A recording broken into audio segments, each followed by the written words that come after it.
Proponents of the needle exchange program say as controversial as it sounds to give clean needles to drug users, it is making a difference here in Scott County, driving down the cases of HIV and making a difference on the street level itself in neighborhoods like this one in Austin.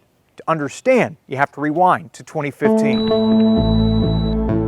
Back then, in the height of the HIV epidemic here in Scott County, WDRB News found multiple needles in multiple different locations in Austin. Usually it took just a few minutes to find needles along sidewalks and along roadways. So half a decade later, we came back to an intersection where so many were found back then.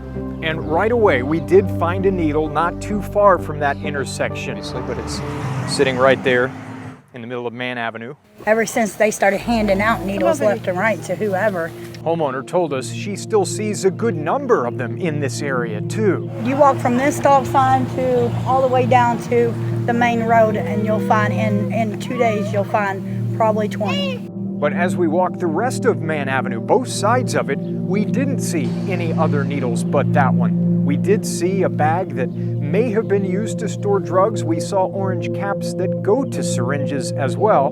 On nearby Rural Street, a couple more of those orange caps, and we did find 3 more syringes tucked away, stashed almost, inside of a culvert. But we did talk to a number of people on both streets who tell us the problem has gotten better since 2015. I've not personally saw a needle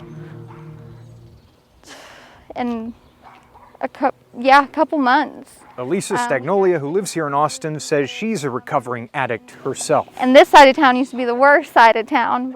And county officials do agree. The sheriff of Scott County says just 2 needles have been reported to his dispatch since the beginning of the year.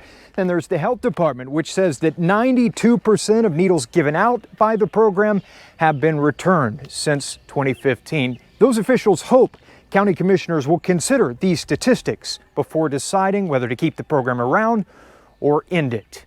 In Austin, Indiana, Chad Mills, WDRB News.